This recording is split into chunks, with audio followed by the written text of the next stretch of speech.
If you want to live better, then you're going to stand out.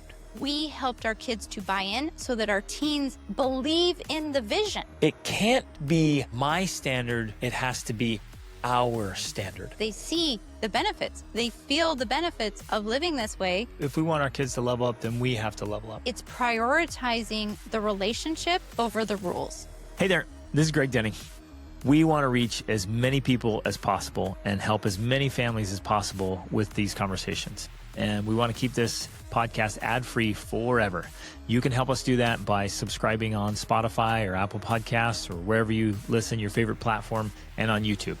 And leave a quick review and share your favorite episodes with friends and family. It makes a big difference. Thank you for being a part of this very important movement. Ladies and gentlemen, welcome to the Extraordinary Family Life Podcast. We are your hosts, Greg and Rachel Denning. Last week, we tried to record an episode, but I had a dislocated rib, and we made it, 3 or 4 minutes top, if that. It was in so much pain, I couldn't keep going. So here we are. The rib keeps going in and out. It already has happened several times this morning. Oh. But, we had an eventful morning here on our little teeny farm. Yes, whenever you have animals, when you got lots of animals, you're going to experience life and death. And today was another experience with death. Sad.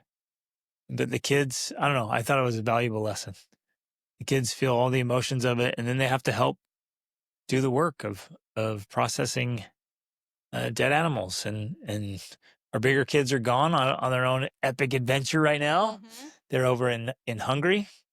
And so our oldest one here is 14, and he had to be woken up and taken care of some duties. And he came out willingly, but dreading it because it's not easy stuff. But then he had such a great attitude. Yeah. He had such a great attitude. Well, and I would say he had a great time, which sounds weird because no, he did, but you I are think that's processing why. an animal. He leaned into it. He's like, you know what? This isn't pleasant, but I'm going to have a good time with it. I was so proud of him. Yeah. And so grateful. And so those are tough lessons. And losing animals is hard, and all the problems that come with it, and predators. This was what happens. We had predators come in on the property and kill one of our prized rare sheep. Yeah. So frustrating. But anyways, it's a little tangent here, but this fits with parenting so well. And I think it especially fits with the topic today because we're going to be talking about holding standards, holding boundaries for your teens specifically in this and question. Living differently from everybody else around you. Living differently. And what that actually looks like in the day-to-day and how you actually do that and uphold it. And so I think that does tie in. I'm going to start by just reading the question that we received on Instagram. We love to hear your questions. So if you have a question, please send it to us either on Instagram at World School Family or at greg.denning, or you can email me support@extraordinaryfamilylife.com because we want to hear from you and we want your questions. So this one said, help. I loved your most recent podcast about teens. I have an honest question. You mentioned that you don't want to be too controlling or that will cause kids to rebel, but also that you don't allow video games. We homeschool, we travel the world, we make our kids do chores, we eat pretty healthy, and because of this, our teen feels always so different than his friends. We don't have video games and we limit screen time, but he feels so, quote, controlled. Because of our goals of a world-class education and an extraordinary family life that many in our neighborhood don't aspire to, or at least they don't seem to. I know you live away from family and other kids who are super close by, so do you think that's what makes it easier to have higher standards? I'm just trying to find a balance of these expectations we're modeling from your expertise, but also our teen who feels like we have too many rules or they're already so different than their neighbor friends who have no chores or unlimited phone and video game access. Great question. So a very great question and a very relevant question, because I'm sure there's many people who might listen to our podcast or see us on Instagram and think you guys are too different. So whatever you talk about, it's not applicable to my life because my life is so different than your life. And I hear a variation of this very often where parents are trying to hold a high standard and their kids just feel like totally out of place. Like, why are you, and this thing their kids will say, well, you're the worst parents ever. You're the worst parents in the neighborhood. You're the only ones that don't let their kids have phones or play video games or watch endless media. You're the strictest parents. You're the worst parents. Like I hear variations of that very often. And that's true. If you hold any standard, you're going to be a minority on this planet. Right. I mean, let that sink in. It seems kind of cynical, but it's true. There's only about 2% of people who are living to high personal standards. Right. Everybody else is just in survival mode, just trying to figure things out. It doesn't make them bad people. They just go with the flow. Yeah, they're just rolling along. It's like, what's wrong with that? Everybody's doing it, so might as well do it. But if you want to have world-class health and world-class education, if you want to live differently and better than the majority, you're going to stand out. Yeah. And people are going to criticize you and they're going to criticize your kids. Exactly. And so you're going to feel it. Your kids are going to feel it, but it's pretty obvious. This is actually relevant. I had a coaching session yesterday and this client went internationally for a week with his wife and was coming back and he was spending a lot of time in the airport and had a layover or something. And he's like, man, I just was just in this state of observation, just observing just a general swath of humanity. It's like they were so unhealthy, unpleasant, like so slow, so ineffective. And he's just like, man, I was just looking around, like, it's not very hard to rise above the herd. Well, and he wasn't trying to be also mean. Is in some ways. But he's like, all you gotta do is work out, eat well. It's not work on yourself, quote unquote, to stand out, right? Because of all the mediocrity. Right. The standard of mediocrity just keeps lowering down. And so if you want any kind of, like I said before, if you want any kind of standard, if you want to live a great life, you're going to stand out. Which is not, depending on the person, that's not necessarily a quote unquote good thing, especially to a teenager who wants to fit in. The fact that you and your family stand out is not necessarily always comfortable. So that's why therein lies the problem, which we'll talk about today. That's why I love this question because, yeah, it's a real thing. And it is something we have also felt and dealt with. We've had to come to terms with it. And we've had to help our teenagers come to terms with it. We've now had 5 teenagers. We're on our 5th teenager. And it's a real thing. So how do we do this? How do we hold up these high standards? How do we live at a different level and still be able to communicate that to our child in a way where they don't feel like you were saying, we're the controlling, horrible, worst parent ever because we're not doing everything else. We're not letting them do everything else that everyone else is doing, right? So I think the most important, there's a couple of things I want to emphasize here. And this is something I've been feeling you and I, Greg and I, have to do better at communicating to people, our coaching clients, the podcast episode, our podcast audience. I feel in some ways we have been misunderstood, and of course it's our own fault, that to many people we come across as very controlling, strict parents. And the irony is when people actually meet us in person, we are not controlling and we are not strict. We are actually very flexible and very free-flowing in a way, right? And our kids have never rebelled or fought back, or I don't remember any instance where our kids are ever saying, you guys are so controlling. Or even, you're too strict. They've never said that. True. So it's the way we implement it. Yes. So that's what I wanted to say to the person who wrote this. First of all, way to go.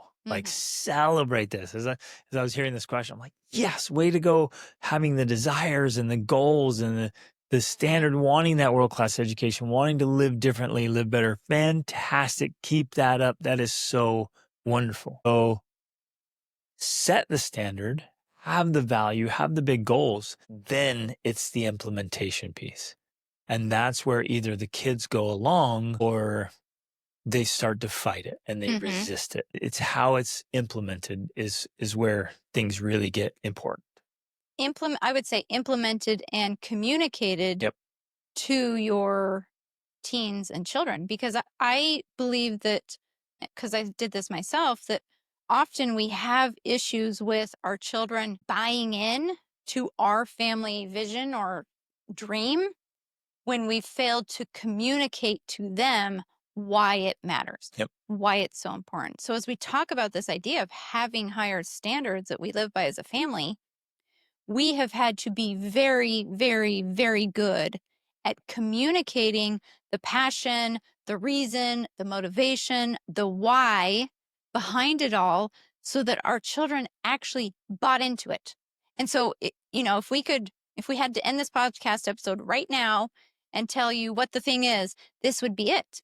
We helped our kids to buy in so that our teens believe in the vision. That is why they don't rebel against it. That's why they don't feel that we're too controlling. That's why they don't fight it, because they have bought into it as passionately as we have ourselves. In fact, they are now the ones.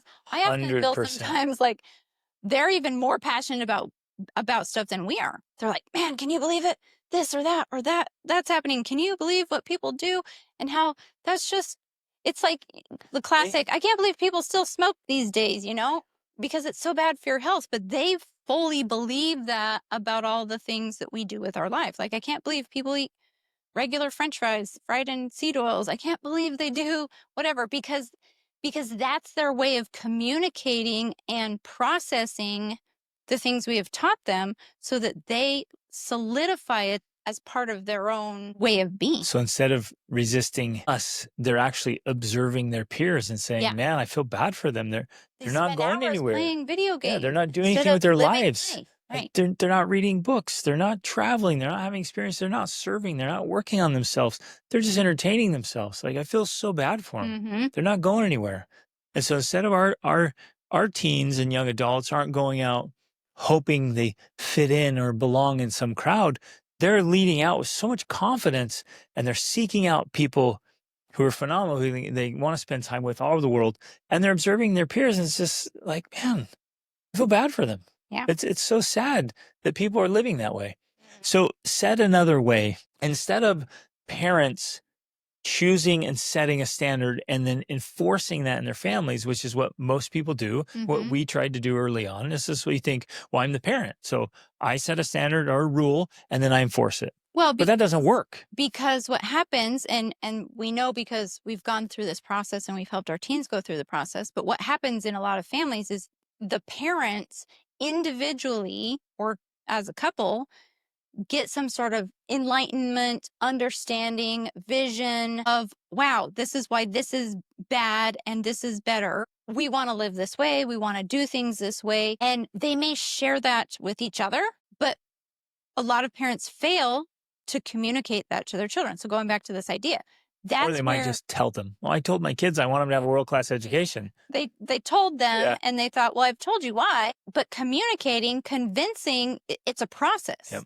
right? So even everything you just talked about with our own teens, that was a process of getting them to that point. Yep. A process where we had many conversations with them where they came to us and said, well, our cousins play video games all day, or our friends do this, or they eat that.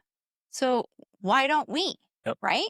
And instead of us, which is perfect. You want them to do that. Yeah. You want your children to come to you and say, hey, the neighbors, my friends or cousins, they do that. What's the deal? Right. That is exactly what you Yes. want to have happen. So one of the keys in this question she's asking is that this is actually not a bad thing. This is very normal for your child, your teen, to be saying, well, you're so controlling. What they're actually trying to say is, help me understand why you have these rules and the rest of my friends and their families don't. And especially because, the vast majority of us still operate on first level thinking. You just see what's right at the surface. And so your teens just look and like, well, they're having fun. Yeah, they've got a great life. What's the deal here? There's nothing wrong with them. Like, they have a big house, they're eating junk food, they're playing video games. Like, why am I missing out here? Like, what gives? Why is this a bad thing here, right? Exactly. And so you have to take them to the next level of thinking where they begin to put together the pieces of like, well, yeah, but look where this goes. Maybe that hasn't happened here in this family. But if you look at people who end up in, like a drug addict, where did they start? They started here. a porn addict. Most porn addicts had some connection to some sort of other addiction like video games before they got to porn. You and I, having worked with so many people and done so much research, we're able to see those patterns and where they lead. And so we're able to show the patterns to our children, whether from the research or the books we've read, Or in even real life the real experience. life Yeah. experiences of people we know around us. And this happens, well, we've been doing this since they were little. Yeah. And taking them out, and we don't shelter them or hide them from it. We go out and we have real life experiences, and we meet wonderful people, and we hear their stories, and they'll tell their story to us with our children present, or if they tell it to us, then we share the story with our kids, and they get to hear the pattern repeated again and again and again of like, hey, these choices lead to those consequences, good or bad. And so our kids are sitting there processing that. And this is the point I want to emphasize so much today. It can't be my standard that I enforce on my kids. It has to be our standard. I want this high standard I want my kids to take ownership of the high standard. I want it to be theirs. That's the golden ticket, because then they will never accuse you and me of being controlling. Exactly. Or demanding or weird or ridiculous or crazy or whatever, because the standard is theirs. 15-year-old, 16-year-old, 17-year-old saying, oh no, I never put that crap in my body. I will not put that garbage in my mind. I will not waste my life and my time doing dumb things. Right. When it's their standard, they're unstoppable. Right. Like, I don't have to enforce anything. Yeah. There's no enforcing of quote unquote rules, because it's not our rule. Right. To me, and this, I don't think this is too much of a stretch. To me, it's like thinking about gravity. You know, we could, as humans, complain that gravity is such a strict rule that, you know, every time I drop something, if I hold my phone out here and I drop it, it falls to the ground. Like, why? I'm so tired of this. It's so annoying. But you and I have discovered and learned through a lot of study that there are rules and laws that apply to every single thing in life. There's rules of health. There's rules of mental and emotional health, and as well as physical health. There's rules of success. There's rules of abundance. We can even call them laws too. Yeah. Yeah. Every single thing that any of us want in life has a law that you have to obey if you want to achieve success in that area. So for us, it's very much the same way. You know, we could complain about gravity, or we can learn how to work with gravity, right? And when we learn how to work with it and obey the law of gravity, then you can do all kinds of things. You can jump, you can fly, you can do a lot of stuff, but you have to learn how to work with it. To me, it's the same thing. We've learned what the laws are to all the different areas of life. And then all we're doing is communicating that to our children the best way we know how. So it becomes this third party thing.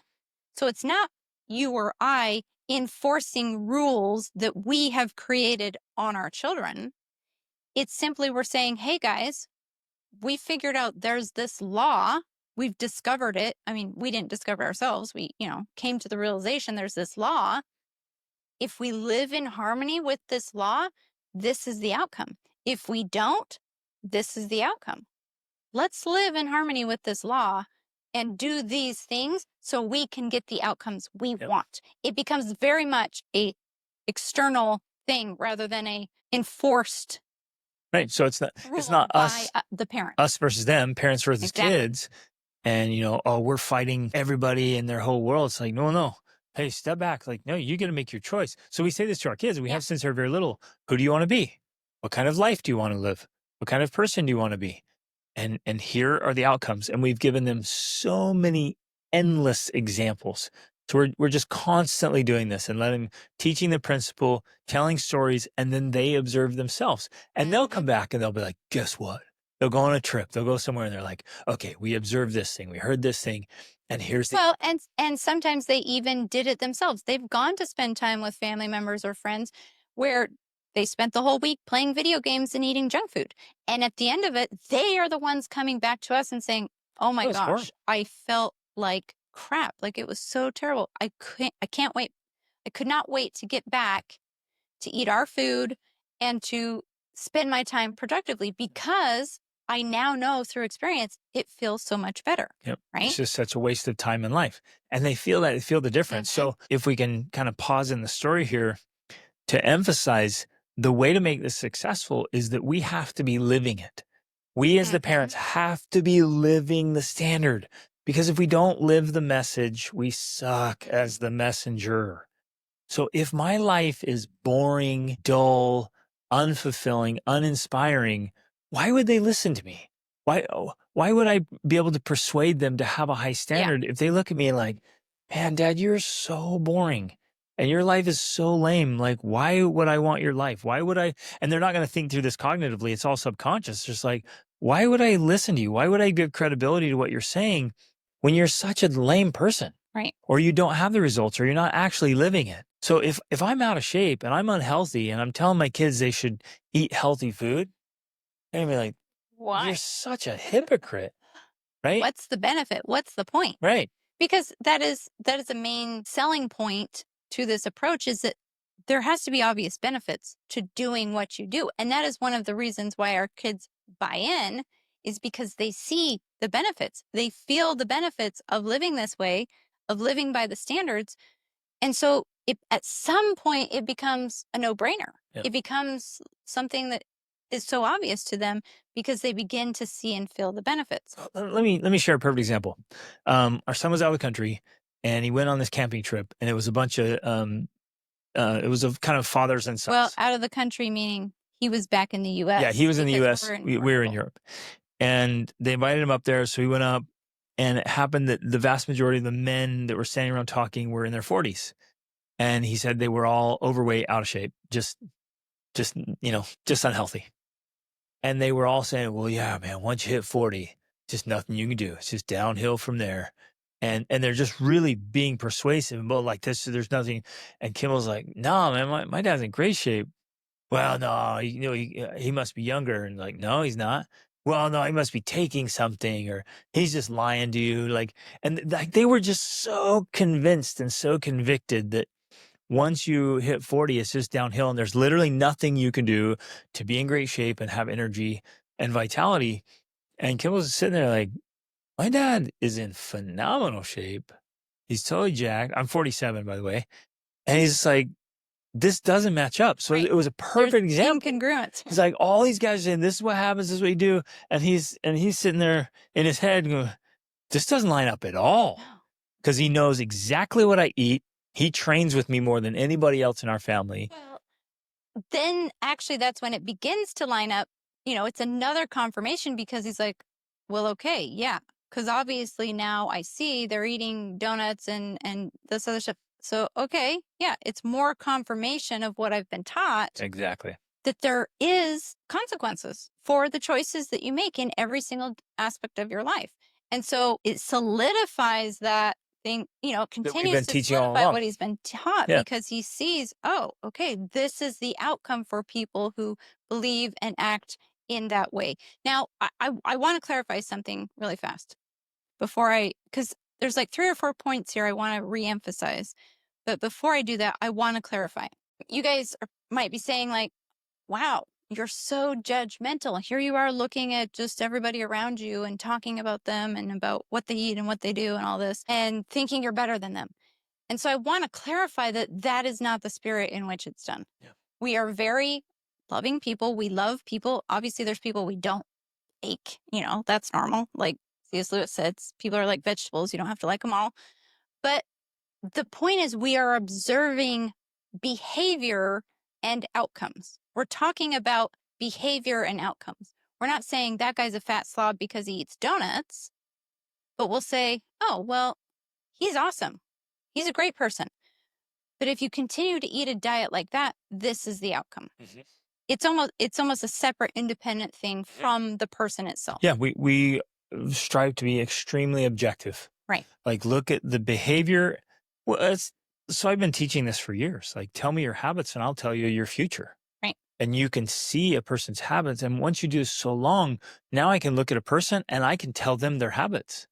I can predict what their habits are with tremendous accuracy. Right.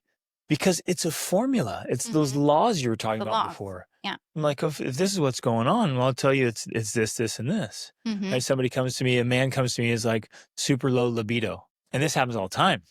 And without even seeing him, I'm like, it's this, and this. And like, whoa, how'd you know? Like, there's a formula. Right. There's laws. And so we're doing that in that spirit. Yes. I was actually doing some thinking this morning on this same thing, this idea of justice and mercy and being so patient and compassionate with people as they're struggling with their own weaknesses on one hand. And on the other hand, just saying, no, man, the law is the law. The habit is the habit. You do it or you don't. Well, it's like gravity. Gravity doesn't care about your feelings. It doesn't care about if you're a good person or not. Right. I mean, gravity just operates no matter what. And many of us don't realize, I mean, this changed my life when I understood this. Many of us don't realize that is happening in every level of our life. Yep. It's happening mentally, emotionally, physically, in our marriage, in our parenting. It's all governed by law. And many of us aren't aware of those laws. That's why we keep falling, failing, messing up, falling on our face. It's like we don't understand gravity and we keep tripping over things, falling down. We're like, why does this keep happening? It seems so difficult. Yeah. But once we understand what's happening, then it's just aligning ourselves with the laws. Right. Okay. So there's like 3 or 4 things here. We've talked about a couple of them. One of them, of course, is going back to, it's not this idea of being very strict and controlling. It's prioritizing the relationship over the rules. Like I want to, in fact, I don't think we touched on this enough. I want to reemphasize that because we're not just about having these high standards and high rules and you better fall in line. We have very few rules. Maybe it's semantics. Yeah. But we don't have a lot of rules. We don't like, this is our rule. This is, my way or the highway under my roof. You follow my rules. We don't ever do that. Right. We never have done that. So we have standards. Yeah. It's like, well, here's the standard and here's why. And our kids have always like, oh, yeah, I totally get it. Yes. They've bought in. But even underlying that is we're prioritizing the relationship with each of our children. We are bonding with them. We're attaching with them. Again, there's a lot of different words you can use. We're connecting. We're building deep relationships of trust with each child, which is the foundation of being able to have any standards. Like our children know above all that we love them. And because of that, they trust us. I also recently had a question from someone. This is why I brought up the thing about being misunderstood, because someone was like, you guys just seem so like transactional in a way. Like your children have to earn their love through performance and goal achieving. And I'm like, no, Wow. I don't even think I shared this with you. I need to expound on that with you. Well, with just hearing that, I'm like, wow, they have never seen us. They know nothing about us. It's like so opposite. Except that is, I think, unfortunately, something we've miscommunicated in our episodes sometimes, as though we're holding up this conditional expectation of love, that love is earned. And so you read the email, I think, that I wrote responding to it. I haven't read that one yet. Okay. So that was the email I wrote responding to it, of like, no, the foundation of this all is unconditional love. Love is not something you earn. It's not something you get after you've done XYZ. Unconditional love is the foundation. Now, I think where this can get challenging for people to understand is because there's still a nuance there. And I was thinking about this actually. I can have unconditional love for you as my husband. No, you can't. Wait, hold on. I know where you're going with this because we have this conversation. You as a person, Gregory Denning, let's say that, not my husband, just Gregory Denning or any person in the world, I could have unconditional love for you. But there are still going to be, I can simultaneously have unconditional love and I can also have conditional love, which I should have in certain aspects. Your access to sex with me is going to be conditional, whether or not I have unconditional love for you. Do you see where I'm differentiating here? Like there's levels. And this is where it gets tricky with people. You can have unconditional love, but you also have to have conditions for certain things 100%. and certain relationships. And boundaries and standards. In many ways, to me, the conditions are very similar to the laws of, like, say, gravity. If the laws of sex or sexual access, there are laws. And you have to abide by those laws in order to receive sexual access, as one example. That could be misunderstood too, as Yes, though it you're holding can. at leverage. Let's just point out Understood. that in marriage, like the love in marriage isn't unconditional. That's why we choose certain people. Yes, And exactly. we choose to be married and we stay married, and others, get divorced or separate. It's like there are Right. conditions. There are conditions to marital love. We throw this word out. It's unconditional love. Like if it was unconditional love, you could just literally marry anyone. Right.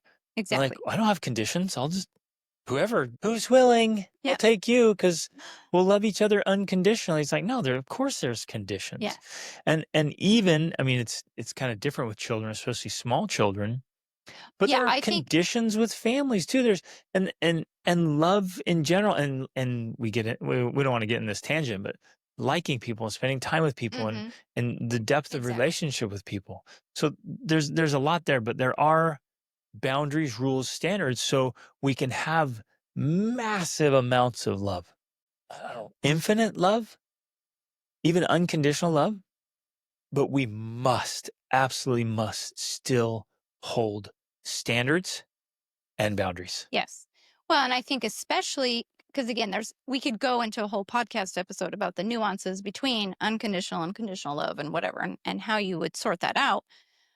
But I think ultimately, especially with children, and yes, especially with very young children, unconditional love is the foundation. Yep. Like there's no judgment about whether the child deserves your response when they cry, because you are their provider. You have to respond to them if you want to build a relationship with trust. Yep. So that's where I'm going back to here is underneath all of this, underneath us holding standards and boundaries is the basis of unconditional love of our children that was built from the time they were young. So that's the foundational piece. And we're building on that, prioritizing and I'm saying it this way intentionally, the relationship over the rules.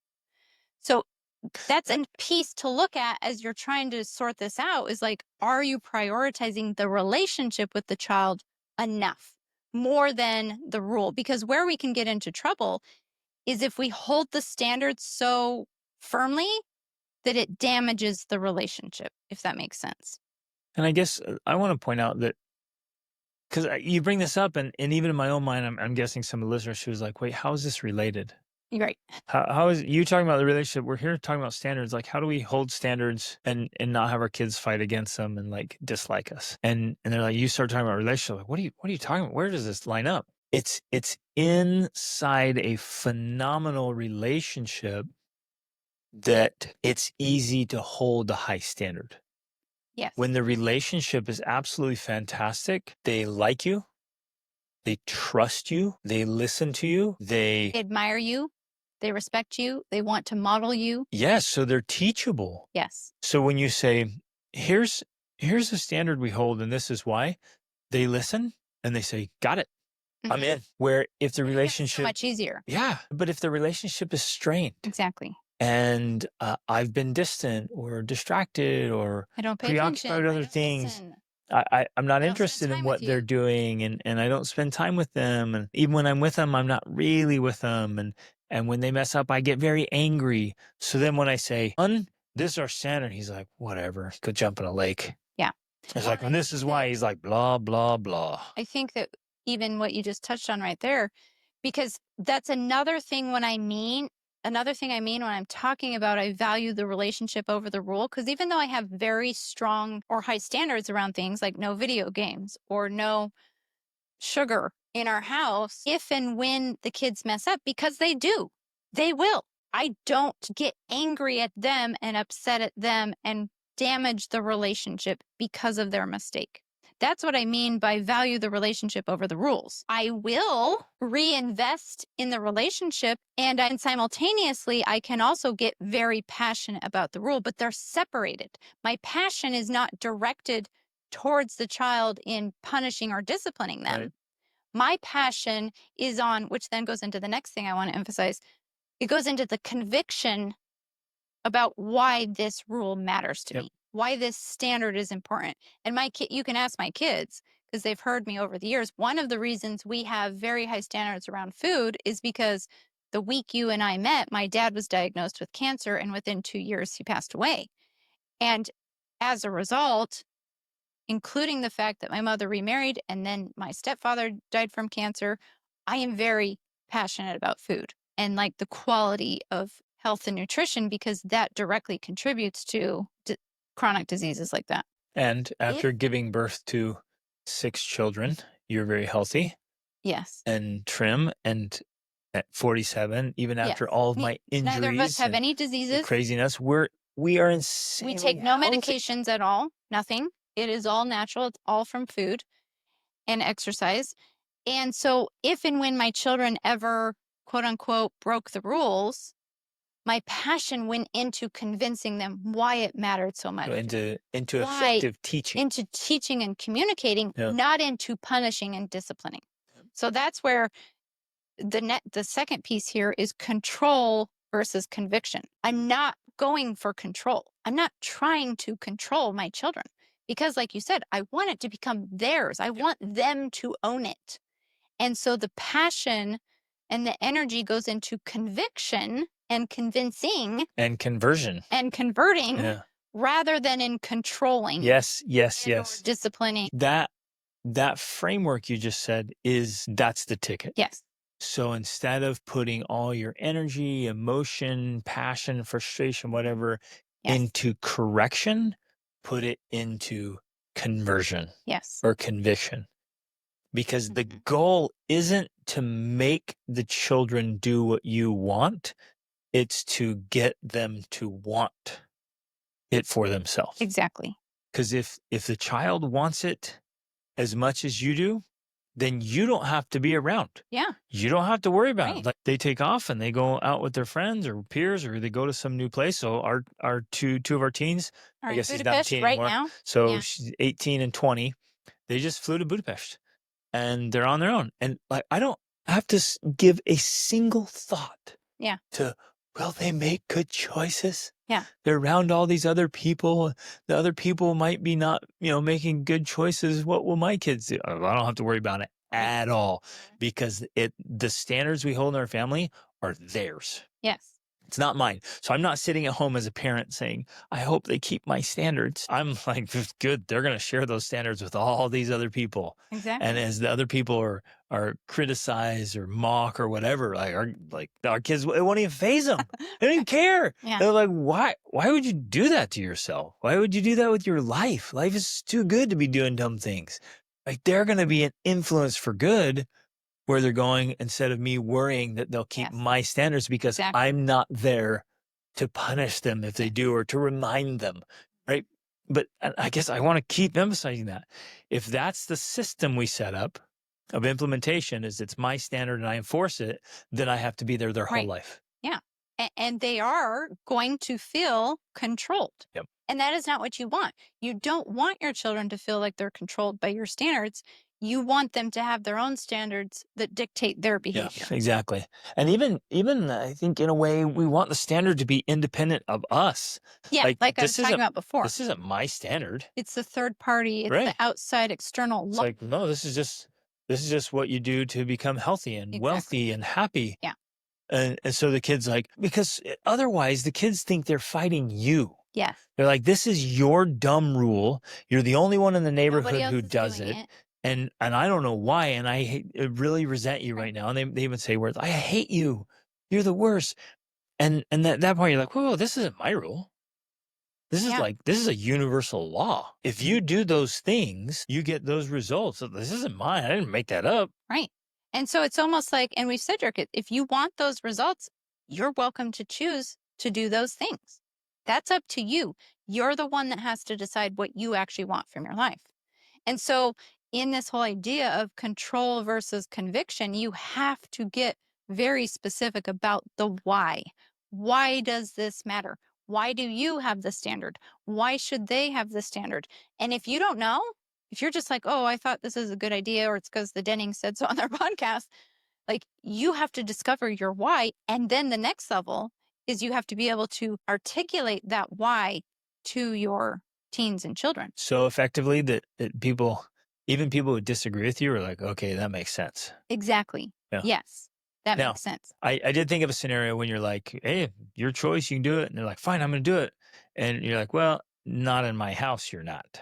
Right. So there are some instances, again, we're teaching and teaching and teaching, but I'm not letting junk food in my house. And We've done I'm that with our kids. 100%, I'm not buying it ever. Like if you want to eat that, like it doesn't make me sick if you eat junk food, but I am never, ever buying it for you. Yes. And they're like, why not, please? I'm like, because I love you too much Right. to buy you junk food. And they're like, well, it's, or video games or dumb movies. They're just a waste of time. I'm like, no, like none of that garbage is coming in my house. Like, well, why? It's because it's a waste of life and you're escaping life. So video games, for example, it's just, you're just escaping life. Well, and You're in this again, virtual back reality. to the why, we have explained all of the research, all of the psychology behind it. So our children understand it's not just about, it's not that the video game itself per se is bad. Right. It's the whole It's the habit. bigger picture. Yep. And the vision of where it leads and what you could be spending your time doing instead of playing a video game, right? It's painting that whole picture for them so they grasp the bigger concepts and so they understand the motivating force behind it. So yeah, there is an element for sure. If you remove control and replace it with conviction, naturally that process is going to involve children experimenting. They're going to go to their friends and play video games. They're going to go eat junk food. But we have always held a very clear standard of like, okay, don't bring that into our house, even to the point that if our kids did bring sugar in or something, we just throw it in the garbage because we're like, oh, oops, someone brought some garbage in. Or we have them throw it away. say, hey, you know right where that belongs, where that goes. So we make it playful and fun, but it's like, this isn't allowed in our house. Right. And I think that's important too. So it's playful, it's fun, it's lighthearted. We can hold a standard and we can even correct and discipline. You can say, if you want to eat that, and they would do that sometimes. They're like, oh, I better eat this before I get home because it's not allowed in the house, right? And so I want to give some helpful strategies here, or at least share what has worked for us and what we would do. If we were living in a neighborhood where our kids wanted to hang out with the friends in the neighborhood and they wanted to play video games, I would say, as an example, I'm going to start getting very, very deliberate and strategic about creating experiences that are way better than video games. Yes. So I think this ties into this third element I really want to talk about. You already touched on it when you talked about living a boring life. It's this idea that if you're going to live a different standard, if you're going to have a different way of living, it needs to be more attractive than the other option. Yep. So if playing video games is more exciting than your life, you're to blame for that. There's your problem. And so that's always been a key piece. If our children were bored because they didn't get to play video games, we said, wow, our life is boring. We need to do something about it. And so, as you were just talking about, you became very intentional about, and if necessary, not just enticing our children into more exciting activities, but their friends too. So this is what I would be doing. I would deliberately start making hanging out with the Dennings so amazing that even their friends are like, dude, no, forget the video games. Let's go with your dad on another epic adventure, or let's go to your house. Like, I want everybody at my house. Right. And I'm going to feed them, and it's going to be expensive, but I'm going to feed them delicious, nutritious food. And they're going to come over and be like, bro, how can this be healthy? It is so good. Which many people have said to us whenever they come back. Wow, we've been doing this for years and years and years. They're like, we love eating at your house. I'm like, yeah, and it's healthy for you. So I'm going to feed them good food, and they're going to love it. They're like, holy crap, this is amazing. Let's go eat at the Dennings. We're going to be doing such cool things. Now, is this going to cost me money? 100%. Yes. Is it going to cost me time and effort? Absolutely. But we are going to be skateboards, rollerblades, throwing axes. Yes, archery. Exactly. Knives and throwing stars and like whatever you got, guns, ammo, paddle boards, kayaks. And if you got to throw down, get some like rad scooters and side-by-sides. Going to the trampoline parks. Yep. Like going to the water parks. What are you going to do that they're like, bro, this is amazing. I would way rather do a real adventure than some sitting there on my butt doing video games. It's such a cop-out. And I hate to bring this up, but I have to. Unfortunately, for too many people, and I understand because we've been there, it's so much easier and cheaper to just let them play the video games. Because you buy the video game once or the console or whatever, and yeah, it's an investment, quote unquote, but then they get to play it all the time. And that's easier. It takes less planning. It takes less work. It doesn't cost you more money to instead go to the trampoline park or the water park. But that's what it is required. That's what it costs. And it's worth it. If that's what it costs to keep your kids entertained and no, not keep them entertained, keep them engaged yes. in the real world, it is worth every cent. And trust me, we know. Yep. We have lived by this. We have put our money where our mouth is and spent hundreds of thousands of dollars on epic experiences all around the world. And yet that has convinced our children, it is invested in them so that they understand, yeah, this is better. It's a better way of living. Life is way better than a video game. Exactly. Way better. Right. But okay, let's bring it back down. Let's bring the dollars way back down. Here's a very real scenario that happens at our place all the time. So again, what we're sharing with you guys is things we are doing. We have done for years and are doing. So we're not going to tell you to do something that we haven't done a lot. Well, because I want to clarify in this, circling back to part of her question is like, oh, you guys have in a way lived in this bubble. You've lived away from family. You lived away from the neighborhoods. And we're like, yeah, for a lot of our life we have. But we've lived also in every scenario you can imagine. In the neighborhoods. We've lived in an HOA, yeah, in a subdivision in America. Right, near family, near friends, like whatever. We've done all these things. And always it's the same response. It's our habits. Yes. It's we're going to control the things that are in our control. We can't control what's going on in somebody else's house, right? And if down the road they're playing video games, doing whatever, I'm like, no, we're controlling what's happening in our house and we're making it better. Yeah. And so what happens in real time here at our place all the time is we're playing spike ball a ton, and it is so fun. And total newbies who've never played it before just get in it, and we have an absolute blast. We're laughing, sweating, just having a wonderful time. It's so fun. And so we had to buy more, and we set up tournaments, and then they get stepped on or broken. Like, okay, buy another one. And the balls go missing. Okay, buy some more. And so we have like 3 or 4 spike balls. Then we got into Foursquare. And you think, what? Are you the That's like an elementary school. Yeah, elementary dumb school people on the planet? Like, how can you say that Foursquare is more fun than video games? Well, the way we play it is amazing. And we come up even like capture the flag. And for a long time we were playing full contact capture the flag, and everybody wanted in. Like, so again, some context here. I've been volleyball. We play volleyball. I've been leading trips for teens and young adults for years and years and years. Big adventures.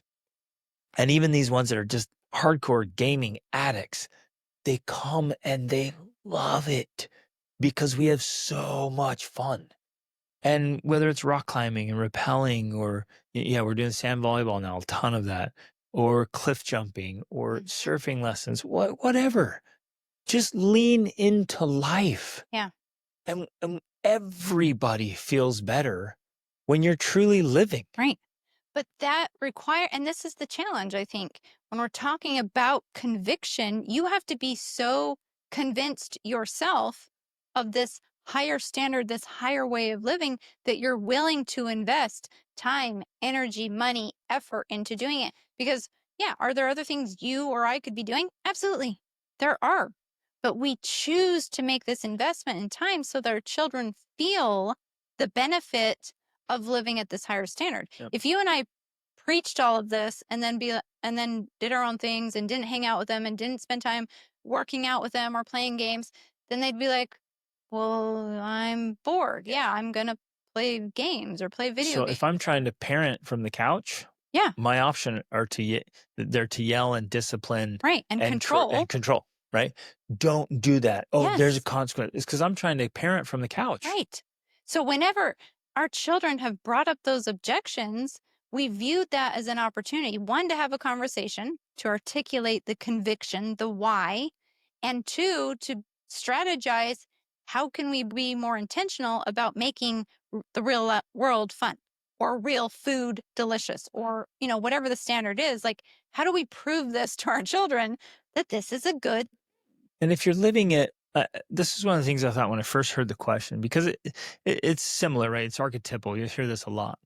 I'm like, wait a minute. If you got a young man that's desperately wanting to be like the kids in his neighborhood, something's off.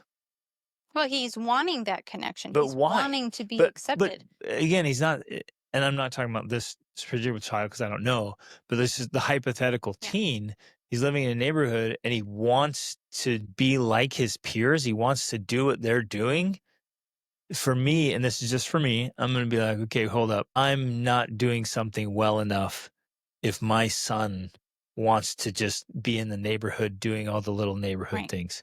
Like I'm dropping the ball as a dad because he's not experiencing what life is really like. Yes. When life is so good, you're out serving, doing philanthropy, humanitarian work, doing big adventures, you're chasing big skills. I mean, you're doing knife fighting courses and firearm courses and first aid courses and stunt training. Yeah, exactly. All that stuff and water rescue and scuba diving. Yeah, like you're you out. guys just got scuba diving certified. And we just went scuba diving again for Kimmel's birthday.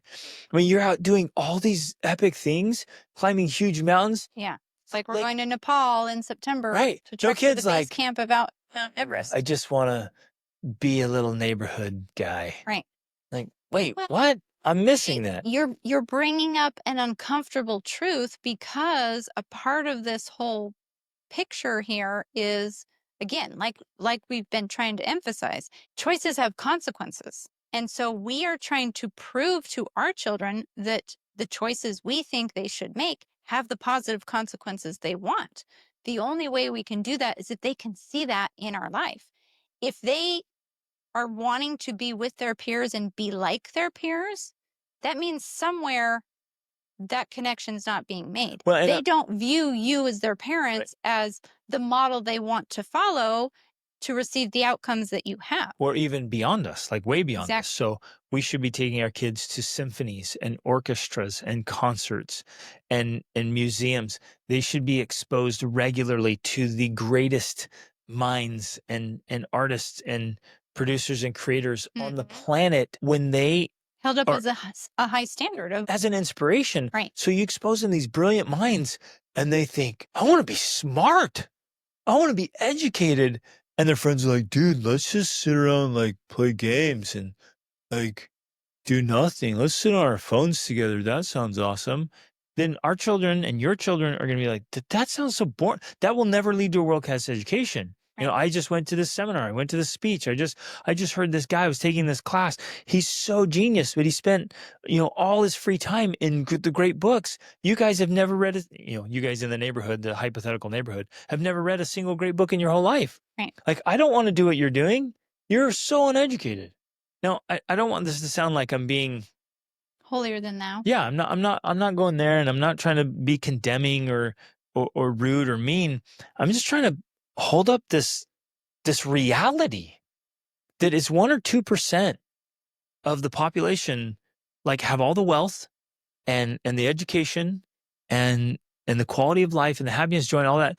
And it's like, this isn't like, oh, those evil, terrible people, they just take it from everybody else. And no, in many cases, they've earned it. Like, well, especially with, like, education, like, nobody gives you an education. You can't buy an education. You can't rob, your way, cheat, or steal an education. You have to get educated. Right. And if you have phenomenal, like, truly, truly great skills, you have to earn those things. Well, and that's a great example of another high standard that you hold. You can't just tell your kids to get a great education and then it's important. They need to see that. They need to see you pursuing your own education, learning, studying, reading. And then, like with us, we're regularly discussing things we've been reading about or learning about. And so our children are brought up into that and pulled into that because we're interested about it and we're passionate. We're really into the discussion or the debate or the topic or the, it's exciting and passionate. And so they say, oh, well, this is interesting. This is fun. Yeah. This is different. This is new. And we're exposing them to people who are far more educated than we are. Yeah. And we're constantly learning. And so they're watching us learn. And we're taking them to meet or be exposed to people who are far more talented than we are. And so they see us on our own little journey, but they're being exposed to what's possible. Exactly. What's truly truly possible in life instead of just merely existing in some little HOA Right. somewhere. So a key piece to this again is, her question was like, well, is it so much easier for you because you live in your little bubble? And the real answer is we have to be intentional about creating our own mini culture, Yep. our own family culture bubble. Yep. And then we are the ones as the parents that have to do that work to intentionally bring in these different types of experiences that are attractive and appealing more so than the mediocre or humdrum existence, Yep. right? Exactly. So that it requires research. You can ask chat, obviously, like see what's in your neighborhood, see what's going on in your community, what kind of events, what kind of experiences, what, like, how can you be a tourist in your own home, your own town? What kind of adventures and other things are out there that you can do? Like, you don't have to go to the other side of the world to do this. Of course, that's also a great option too.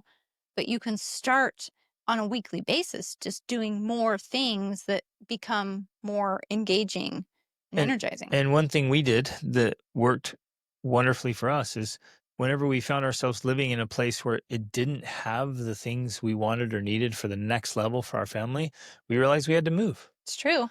And like, well, be willing to move because what's Yeah, more important than your family, right. and what's more important than your children's future? And so you're like, well, if the things we need, because we would move somewhere and it had the things we needed for that phase, Hmm. and then we'd realize, you know what? For the next phase of our development, Yeah. like those resources aren't available here.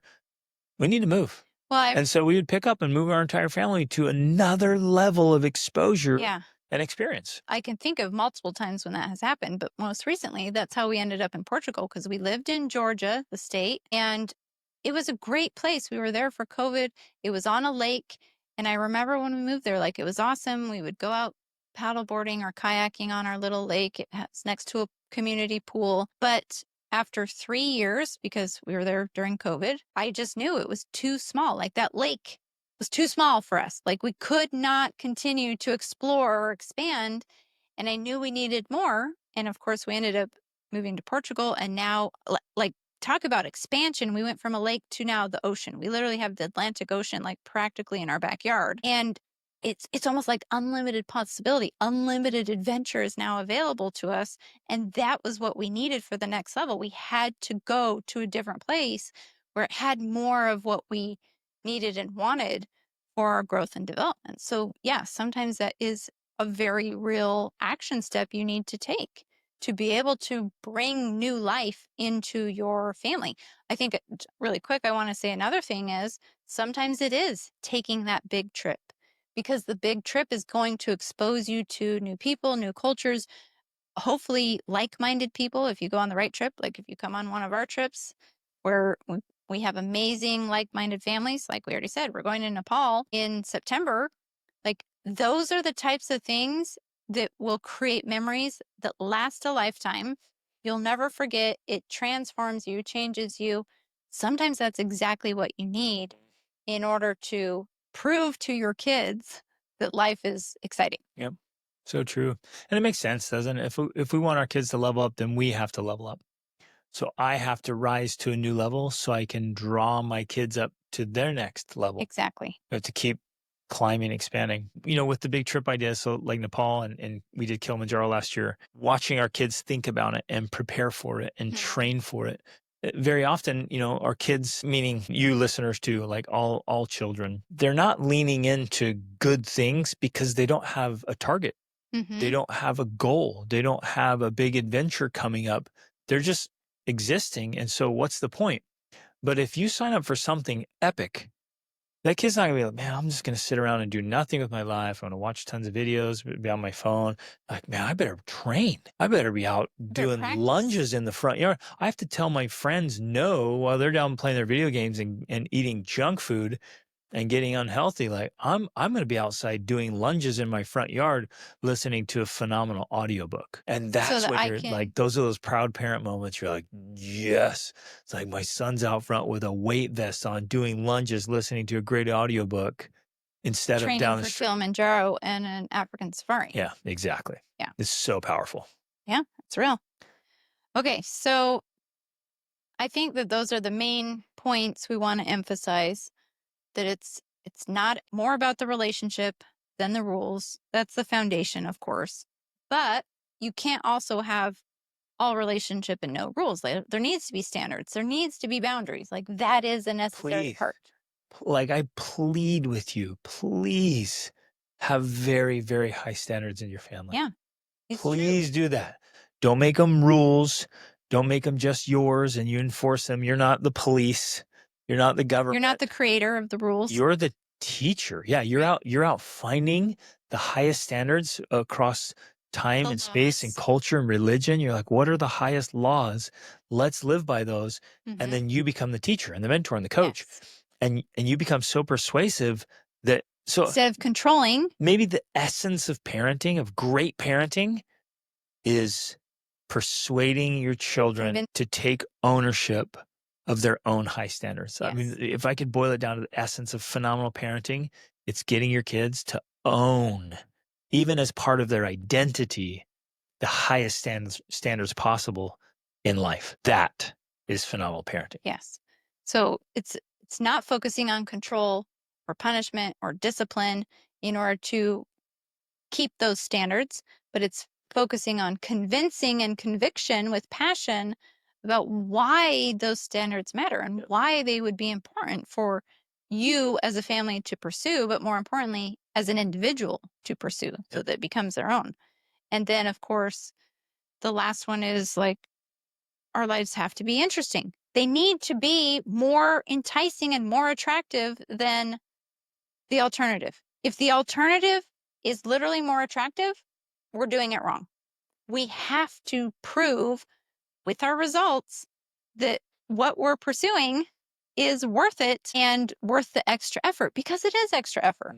It's harder to not eat the donuts when you go to the church activity and they are serving donuts. It's harder to get up and work out every day than to sit on your couch and do nothing.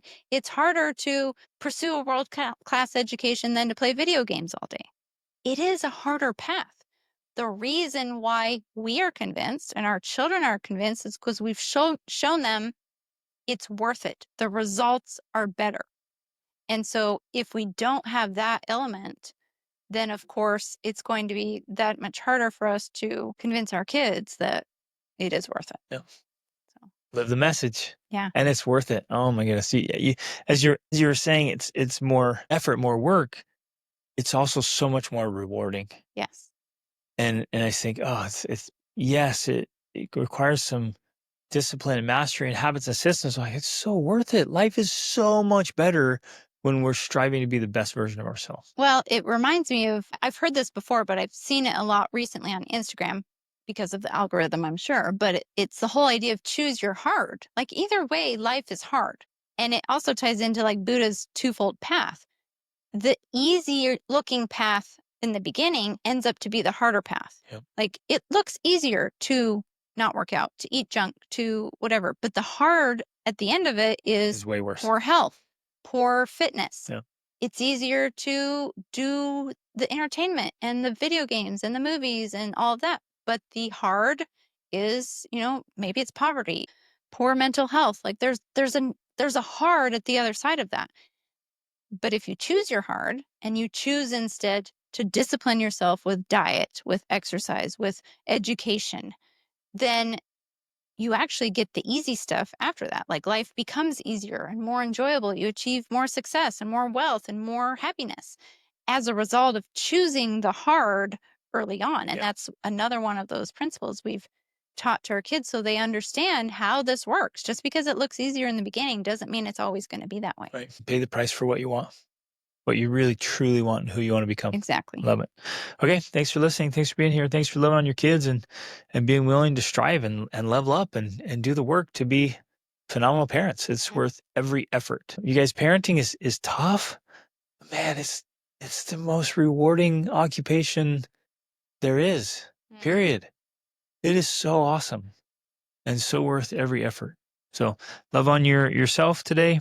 Celebrate the good things you're doing, and love on your spouse and your kids. Go tell them how much you love them, how proud you are of them, and lean in. Set those standards this week and really start focusing on how you can be more convincing and converting to the high standards. Love you guys. Reach upward.